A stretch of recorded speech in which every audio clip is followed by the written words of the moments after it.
नमस्कार। Contract lecture series में मैं डॉक्टर अमिताभ सिंह आज प्लेज के साथ आपके सामने उपस्थित हूं। आज के इस लेक्चर में देखेंगे कि डेफिनेशन ऑफ प्लेज क्या है, प्लेजी किसे कहते हैं, प्लेजर किसे कहते हैं। प्लेजर को हम पामनर भी कहते हैं और प्लेजी को पामनी भी कहते हैं। इसके बाद एसेंशियल्स क्या होते हैं प्लेज के, इसके डिस्कशन करेंगे। इसके साथ देखेंगे एक वर्ड हमेशा इस्तेमाल किया जाता है, आपने गाड़ियों के पीछे भी लिखा हुआ देखा होगा, hypothecated to State Bank of India, to Union Bank of India, to Punjab National Bank etcetera. तो प्रश्न उठता है कि प्लेज और हाइपोथिकेशन में क्या अंतर है, क्या डिफरेंसेस हैं दोनों के बीच में। इसके बाद इस पूरे कॉन्ट्रैक्ट में दो पार्टीज होंगी, एक प्लेजर कहा जाएगा, दूसरी प्लेजी कही जाएगी। तो प्लेजर के राइट ड्यूटी क्या होंगे इसको डिस्कस करेंगे और फिर आएंगे कि प्लेजी के राइट्स क्या क्या होंगे। तो ये कंपोजिट पूरा का पूरा ये कंप्लीट एक ही पार्ट का ये लेक्चर है। शुरू करते हैं कॉन्ट्रैक्ट ऑफ प्लेज, जिसमें ये सारी चीजें आपके सामने आएंगी। देखिए प्लेज कहते किसे हैं। अब यहां पर इसको आप ऐसे समझिए कि प्लेज को अगर मुझे समझाना हो, ए ने बी से मान लीजिए कि 1 लाख रुपए लोन लिए हैं, 1 लाख रुपए ए ने बी से लोन लिए हैं, या ए को एक प्रॉमिस जो है वो बी के प्रति पूरी करनी है, प्रॉमिस को एग्जीक्यूट करना है। अब ये क्या कर रहा है, ए अपने गोल्ड की चेन बी को दे देता है एज सिक्योरिटी। समझिए कि प्लेज किसे कहते हैं, transaction where one person provides his movable property, immovable property नहीं, provides his movable property as a security to another person to secure the debt और एग्जीक्यूशन ऑफ प्रॉमिस। जो प्रॉमिस उसे पूरी करनी है, परफॉर्मेंस ऑफ प्रॉमिस को अगर वो सिक्योर्ड करने के लिए मूवेबल प्रॉपर्टी किसी दूसरे पर्सन के पोजीशन में देता है, उसको हैंडओवर कर देता है, बेलमेंट कर देता है, तो हम इसे ट्रांजैक्शन को प्लेज कहते हैं। अच्छा अब जरा समझिए, अगर ये प्रॉपर्टी मूवेबल ना होकर के इमूवेबल होती, तो अगर ये प्रॉपर्टी इमूवेबल होती, लोन को सिक्योर्ड करने के लिए ए इमूवेबल प्रॉपर्टी दे रहा होता, तो हम उसे ट्रांसफर ऑफ प्रॉपर्टी में सेक्शन 58 में मॉर्गेज के रूप में जानते हैं। स्पष्ट कि अगर इमूवेबल प्रॉपर्टी हो जाएगी लोन को सिक्योर्ड करने के लिए, तो वो कही जाएगी, तो उसे क्या कहेंगे, आप मॉर्गेज कहेंगे। यहां मूवेबल प्रॉपर्टी दी जा रही है, इसका पर्पस क्या है, सिक्योर्ड करना। किसको सिक्योर्ड करना, दूसरी पार्टी को, कि आपका लोन सुरक्षित है या मैंने जो आपके लिए प्रॉमिस किया है काम करने को वो मैं हर हालत में पूरा करूंगा। तो जब आप मूवेबल प्रॉपर्टी को एज ए सिक्योरिटी दे रहे हो किसी लोन को सिक्योर्ड करने के लिए, या अपनी प्रॉमिस को एग्जीक्यूशन आप करेंगे इसको पूरा करने के लिए, इसको सिक्योर्ड करने के लिए, इस ट्रांजैक्शन को हम कहेंगे प्लेज। जो व्यक्ति प्रॉपर्टी देगा, जो व्यक्ति की प्रॉपर्टी होगी, जो प्रॉपर्टी देगा, उसको क्या कहेंगे, प्लेजर, PLEDG होगा, प्लेजर। इसको एक और चीज कहते हैं, इन्हें एक नाम से और जानते हैं, पाउनर। जिस व्यक्ति को ये सिक्योरिटी दी जाएगी उन्हें क्या कहेंगे, प्लेजी। इन्हें भी एक दूसरे नाम से भी जानते हैं, पावनी। प्लेजर हो गए, पावनी हो गए। अब आइए, when a person provides his movable property to secure a debt or his promise of performance, then such bailments of good is to be called as pledge। यहां पर क्या बेलमेंट का मतलब क्या है, एक व्यक्ति का सामान दूसरे व्यक्ति के पास जाना। तो यहां ये जो डेबिटर है, ए ने पैसे उधार लिए हैं, ये डेबिटर है, डेबिटर अपने सामान को हैंडओवर कर रहा है, पोजीशन हैंडओवर कर रहा है किसको, बी को, जो कि क्रेडिटर है। यहां पर आप आ जाइए, अब समझिए। तो यहां तक क्लियर है कि मूवेबल प्रॉपर्टी को जब आप सिक्योरिटी के रूप में देते हैं तो हम इसे प्लेज के रूप में जानते हैं, ये प्लेजर है, और जो क्रेडिटर है वो प्लेजी के रूप में जाना जाएगा। अब आइए कि सबसे पहले प्लेजर हो गया, प्लेजी हो गया। अब एसेंशियल्स कौन कौन से हैं, क्या क्या एसेंशियल्स हैं इसमें, अब खुद से देख लीजिए। पहली एसेंशियल कहती है there must be a bailment of goods, that means delivery of goods from the end of debtor to the creditor. पहली इंग्रेडिएंट क्या है, ये क्या है, इनको आप यहां डेबिटर लिख दीजिए और इजी रहेगा। इन्होंने पैसा दिया है इसलिए ये क्रेडिटर है। तो पहली इंग्रेडिएंट है delivery of position delivery of goods, delivery of position of goods, goods from debtor to creditor, number 1। Number second ingredient क्या कहता है? The bailment must act, the goods must act as a security. यहां आप goods क्यों दे रहे हैं?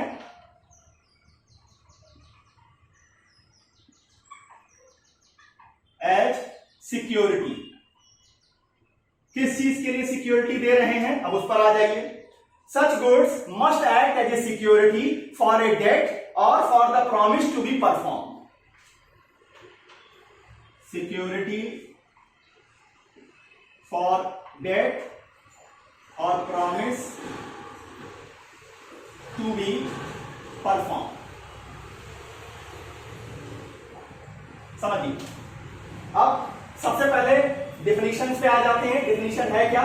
जब कोई व्यक्ति मूवेबल प्रॉपर्टी, अपनी मूवेबल प्रॉपर्टी को as a security, movable property को आप मूवेबल गुड्स भी कह लीजिए, अपने गुड्स को एज ए सिक्योरिटी के रूप में प्रोवाइड करता है दूसरे व्यक्ति को, जिसको हम बेलमेंट ऑफ गुड्स के नाम से भी आप जान सकते हैं। इसका टारगेट क्या है? लोन को सिक्योर्ड करना, या जो प्रॉमिस वो कर जिसे उसे पूरा करना है उसे सिक्योर्ड करना। इस ट्रांजैक्शन को हम कहते हैं प्लेज। जो डेबिटर है, जिसने लोन लिया है, जिसने जिम्मेदारी ली है, उसे कहेंगे, वो जो डेबिटर है उसे हम प्लेजर कहेंगे, इसे पाउंडर भी कहते हैं। जिस व्यक्ति जो लोन दे रहा है या जिसके प्रति जिम्मेवारी को पूरा करना है, प्रॉमिस को पूरा करना है, उसे हम क्रेडिटर कहेंगे, और क्रेडिटर को हम प्लेजी या पावनी कहते हैं। ये ट्रांजैक्शन पूरा क्या कहा जाएगा? ये ट्रांजैक्शन प्लेज कहा जाएगा। 3 एसेंशियल है। पहला एसेंशियल क्या है? डिलीवरी ऑफ पोजीशन होगा गुड्स का, किसके द्वारा? डेबिटर के द्वारा क्रेडिटर को, मतलब प्लेजर के द्वारा प्लेजी को। क्यों दे रहे हैं गुड्स की डिलीवरी? क्योंकि गुड्स को हम एक्ट करना चाहते हैं सिक्योरिटी के रूप में, कि वो सिक्योर्ड करेगा। किसको सिक्योर्ड करेगा? लोन को सिक्योर्ड करेगा, या प्रॉमिस जिसको परफॉर्म करना है उसे सिक्योर्ड करेगा। अब आइए, हाइपोथिकेशन किसे कहते हैं?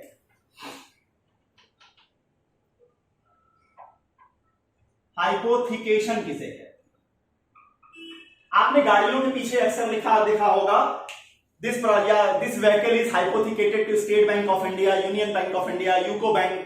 जो भी चीजें आप देखते हैं तो समझिए कि हाइपोथिकेशन किसे कहते हैं। प्लेज में आपने क्या किया है? गुड्स का पोजीशन दे दिया है क्रेडिटर को। प्लेज में डेबिटर क्या करता है? गुड्स का पोजीशन उठाता है और क्रेडिटर को दे देता है। हाइपोथिकेशन क्या होता है? यहां डेबिटर प्रॉपर्टी का पेपर दे देता है, जो मूवेबल गुड्स है उसके प्रॉपर्टी का पेपर दे देता है क्रेडिटर को, लेकिन प्रॉपर्टी अपने पास ही रखे रहता है। जैसे आपने गाड़ी लोन पे ली है, गाड़ी किसके पोजीशन में है? गाड़ी हमेशा आप ही के पोजीशन में रहेगी, गाड़ी आप ही चलाएंगे। पेपर कहां चला जाता है? Paper as a security bank के पास चला जाता है। तो हम उसे प्लेज नहीं कहते, उसे हम हाइपोथिकेशन कहते हैं। ध्यान दीजिएगा कि उसे हम प्लेज नहीं कहते, उसे हाइपोथिकेशन कहते हैं। जहां क्रेडिटर के पास मूवेबल जो प्रॉपर्टी, मूवेबल जो गुड्स है उसका पोजीशन नहीं आता, केवल पेपर आता है, और पेपर आकर के वो सिक्योर्ड करता है लोन को। तो इस तरह के प्रोसेस को हम हाइपोथिकेशन कहते हैं। और प्लेज किसे कहते हैं? प्लेज का मतलब है यहां मूवेबल गुड्स का पोजीशन चला जाएगा, किसके पास? क्रेडिटर के पास। अंतर क्या है प्लेज में और हाइपोथिकेशन में? यहां डिलीवरी ऑफ गुड्स हो रहा है, हाइपोथिकेशन में डिलीवरी ऑफ गुड्स नहीं होते, केवल पेपर दिए जाते हैं।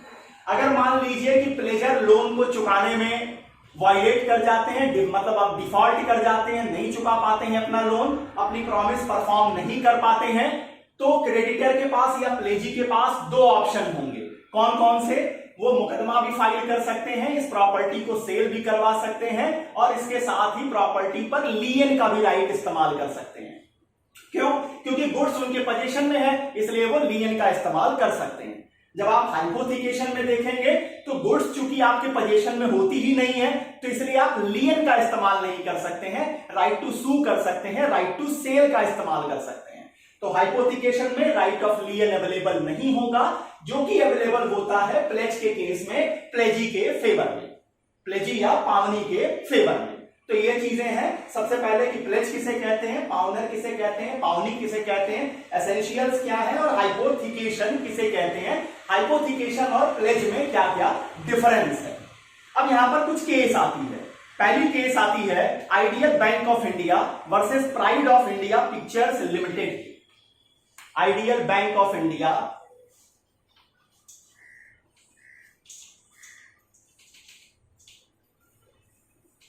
यहीं से सिर्फ मिटा देता हूं। Ideal bank of India versus pride of India pictures limited. इस केस में क्या कहा गया? इस केस में कहा गया कि जो सबसे इंपॉर्टेंट शर्त है प्लेज की वो है delivery of goods. Delivery of goods is the prominent requirement of the pledge. ये डिलीवरी ऑफ गुड्स एक्चुअल भी हो सकता है, कंस्ट्रक्टिव भी हो सकता है। गुड्स केवल ऐसी होनी चाहिए जो कि सेल की जा सकती हैं, जिनका सेल किया जा सकता है, सिर्फ वही गुड्स यहां प्लेज का सब्जेक्ट मैटर होंगे। और ये गुड्स की डिलीवरी क्यों दी जाती है? टू सिक्योर ए डेट और to secure a promise to be perform. जिस प्रॉमिस को परफॉर्म करना है या जो लोन है, जो डेट है, उसको सिक्योर्ड करने के लिए ही यहां गुड्स की डिलीवरी की जाती है। केस का नाम है ideal bank of India versus pride of India pictures limited. इसके बाद एक और केस आती है bank of India versus Vinod steel limited. Bank of India versus Vinod steel limited.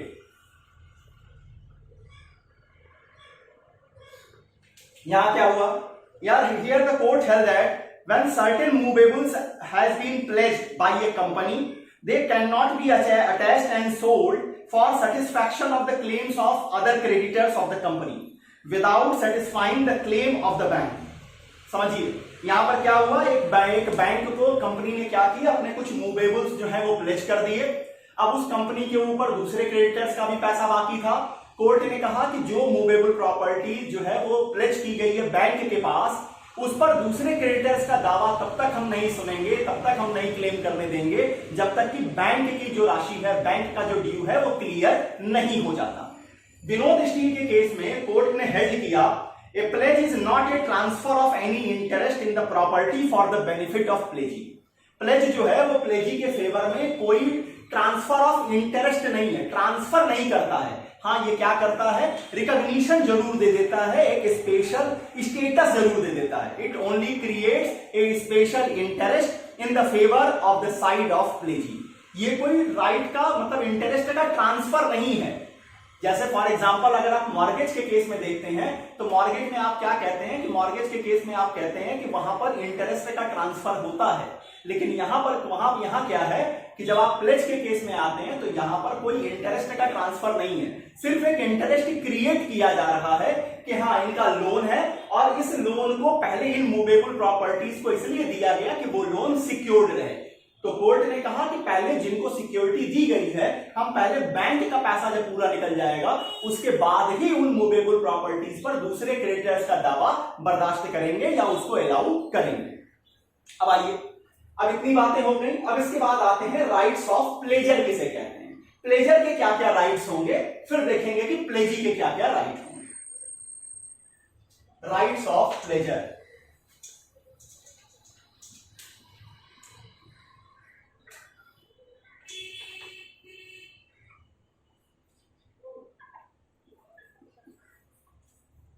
Rights of pleasure में जब हम देखते हैं तो पहला इसका राइट यहां पर दो चीजें आती हैं, सेक्शन 174 एंड सेक्शन 177। क्या कहते हैं?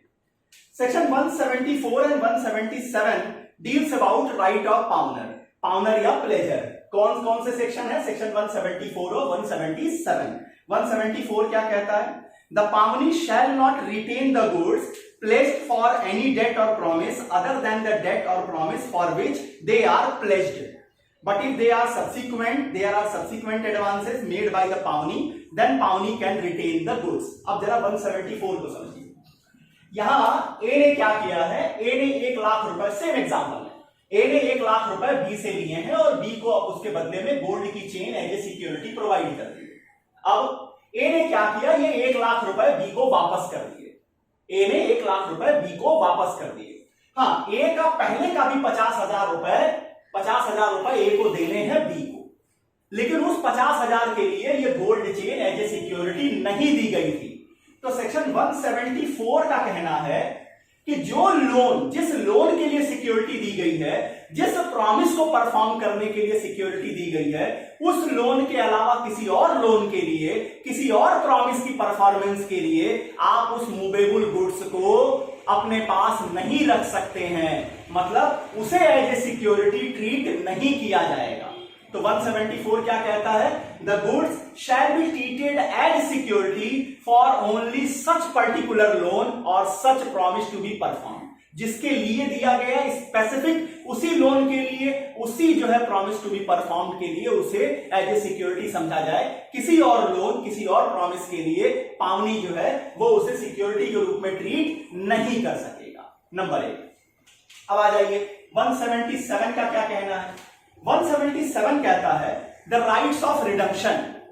प्लेजर जो है, प्लेजर अपनी प्रॉपर्टी को, मूवेबल गुड्स को कब तक वापस ले सकता है, इस बात को सेक्शन 177 कहता है।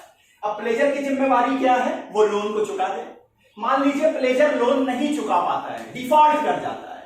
अब प्लेजी के पास क्या राइट होगा? प्लेजी के पास राइट है प्रॉपर्टी को सेल करा देने का, प्रॉपर्टी को सेल कराने का, मूवेबल गुड्स को सेल कराने का। अब 177 कहता है कि ऐसा प्लेजर जो डिफॉल्ट कर चुका है, जो डिफॉल्ट कर दिया है, वो भी अपनी प्रॉपर्टी एक्चुअल सेल के पहले तक वापस ले सकता है। देखिए सेम तरीका है, मॉर्गेज में भी आपने देखा है, मॉर्गेजर के पास क्या होता है? राइट ऑफ रिडम्पशन होता है। राइट ऑफ रिडम्पशन वो कब तक कर सकता है? मॉर्गेज के केस में तो हम हजारों चांस देते हैं, वहां तो हम कहते हैं कि एक्चुअल सेल हो जाए, उसके 1 महीने बाद के बाद तक भी वो क्या कर सकता है? लोन चुका करके प्रॉपर्टी वापस ले सकता है। क्यों? क्योंकि वो इमूवेबल प्रॉपर्टी होती है। चूंकि ये मूवेबल गुड्स है, यहां पर 177 कह रहा है कि प्लेजर अपनी प्रॉपर्टी को जो उसने एज ए सिक्योरिटी दी है उसे रिडम्पशन कर सकता है जब तक उस प्रॉपर्टी का एक्चुअल सेल ना हो जाए। एक्चुअल सेल के पहले तक, एक्चुअल सेल के लिए बोली लगनी शुरू हुई उस समय भी अगर प्लेजर पहुंचता है और अपना लोन चुका देता है, इंटरेस्ट चुका देता है, तो वो मूवेबल गुड्स उसे वापस लेने का राइट है। ये दिखा है सेक्शन नंबर 177 में। तो 177 को आप कह सकते हैं right of redemption. Right of redemption कब तक है? Up to actual sale. यहां बस इतना याद रखिए, up to actual sale of movable goods. Actual sale हो वहां तक आप राइट ऑफ रिडम्पशन का इस्तेमाल कर सकते हैं। अब जरा यहां पर इंग्लिश लॉ आ जाइए। राइट ऑफ रिडम्पशन में इंग्लिश लॉ क्या कहता है?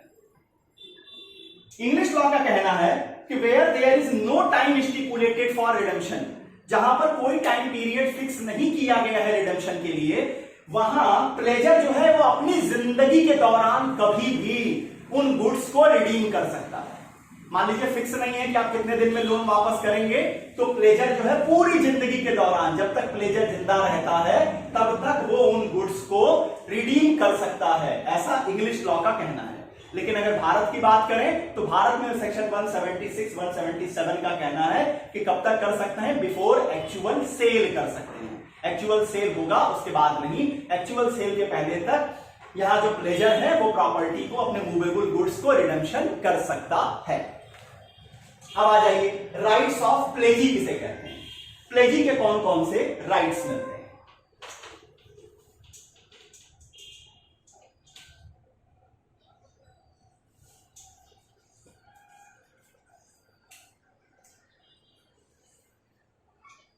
राइट्स ऑफ प्लेजी में आइए।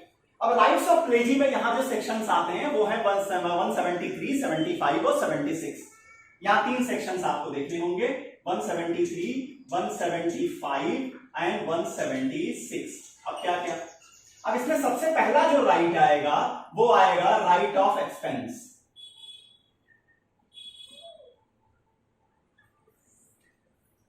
अब प्लेजर की प्रॉपर्टी किसके पास है? प्लेजर की प्रॉपर्टी है प्लेजी के पास। अब प्लेजी का उस प्रॉपर्टी को सिक्योर्ड करने में, उसकी देखभाल करने में जो भी नेचुरल एक्सपेंसेस हो जाएं, जो भी एक्स्ट्रा ऑर्डिनरी एक्सपेंसेस हो जाएं, वो सारे एक्सपेंसेस वो बियर कर सकता है। वो डिमांड करेगा किससे? पाउनर से, मतलब डेबिटर से, मतलब प्लेजर से। दूसरी ओर जो लोन उसको दिया, जो लोन उसने दिया है, उस लोन के लिए तो वो सिक्योरिटी का इस्तेमाल करेगा ही करेगा मूवेबल गुड्स पर। उस लोन पर अगर कोई इंटरेस्ट निकल के आ रहा है, कोई और अदर कॉस्ट अगर निकल के आ रही है, तो उनके लिए भी वो उन एक्सपेंसेस को भी वो पावनर से क्लेम करेगा। जरा पढ़िए क्या कहता है। Under section 173 the pledgee have the right to retain the goods pledged not only for the payment of debt or the performance of promise but for the interest of debts and all necessary expenses incurred by him in respect of possession or preservation of goods। उस सामान को preserve करने में, protect करने में जो भी expenditure आएंगे, उन एक्सपेंडिचर्स के लिए भी, उन एक्सपेंडिचर्स को क्लेम करने के लिए भी प्लेजी जो है वो उन गुड्स के ऊपर पोजीशन को रिटेन कर सकता है। लोन के लिए तो करेगा ही करेगा, लोन के ऊपर जो इंटरेस्ट एक्रू होंगे उसके लिए भी वो उन गुड्स के ऊपर क्या कर सकता है, पोजीशन को रिटेन कर सकता है। अब आ जाइए, ये पहला हो गया। अब आते हैं दूसरा जो इसका राइट है, जो सबसे इंपॉर्टेंट है, वो राइट है राइट टू सू और सेल और सू एंड सेल। अब यहां समझिए, प्लेजर जो है वो अपना लोन नहीं चुका पाया, वो डिफॉल्ट कर गया अपना लोन चुकाने में या अपनी प्रॉमिस को परफॉर्म करने में।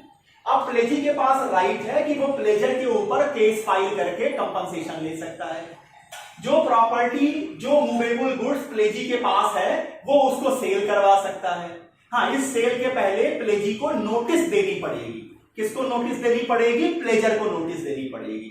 क्यों नोटिस देनी है? नोटिस इसलिए देनी है ताकि प्लेजर को एक लास्ट अपॉर्चुनिटी मिल पाए अपनी प्रॉपर्टी को रिडीम करने का।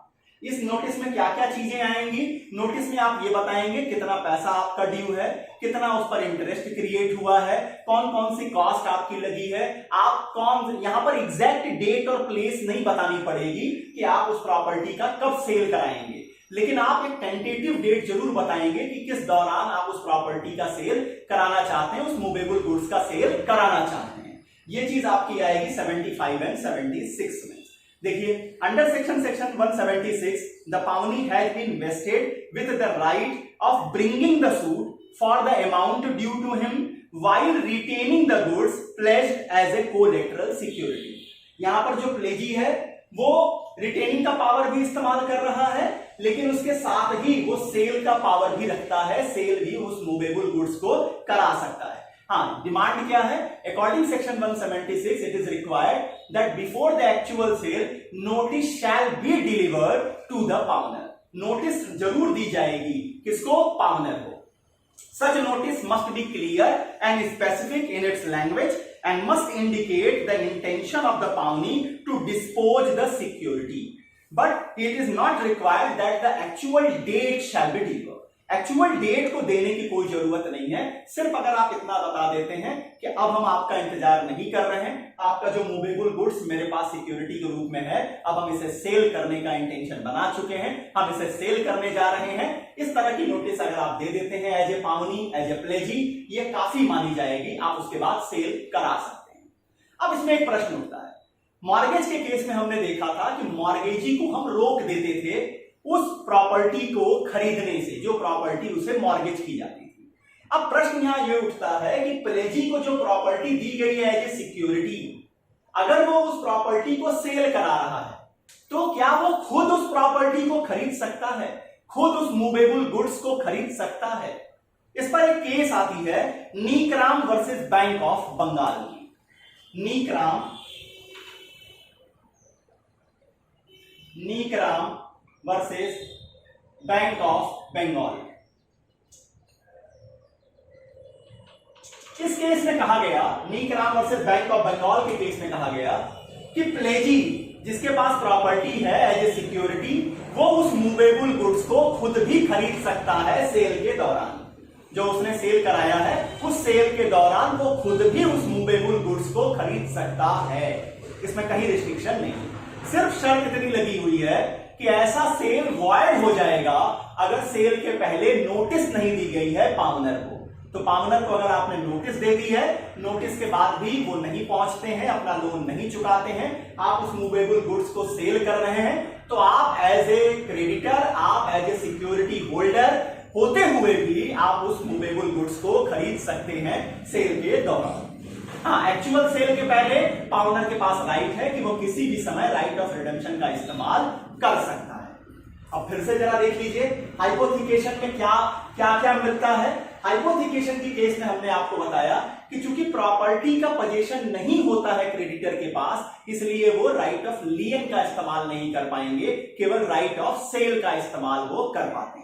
लेकिन जब आप प्लेज के केस में देखते हैं तो प्रॉपर्टी को रिटेन करने का भी इस्तेमाल प्लेजी करता है। एक्सपेंसेस की जब बात करेंगे तो एक्सपेंसेस के दौरान वो क्या करता है, प्रॉपर्टी को जो मूवेबल गुड्स है उसका पोजीशन अपने पास रोक लेता है, राइट ऑफ लियन का भी इस्तेमाल कर सकता है। तो प्लेज के केस में जो क्रेडिटर है उसे ज्यादा राइट्स अवेलेबल हैं इन कंपैरिजन टू हाइपोथिकेशन। इतनी बातें रही प्लेज के इस लेक्चर में। अब कॉन्ट्रैक्ट के लेक्चर सीरीज में लास्ट टॉपिक लेकर आपके सामने आऊंगा, वो होगा एजेंसी का। एजेंसी में जो लेक्चर्स आएंगे वो टोटल 5 लेक्चर्स होंगे। सबसे पहले ये देखेंगे कि आखिर एजेंसी की डिफिनीशन क्या है, प्रिंसिपल किसे कहते हैं, एजेंट किसे कहते हैं, एजेंट और सर्वेंट में क्या अंतर होता है, एजेंट और ट्रस्टी में क्या अंतर होता है। इन सारी चीजों को लेकर अगले लेक्चर में आपके सामने उपस्थित होऊंगा। तब तक के लिए बहुत बहुत धन्यवाद। नमस्कार।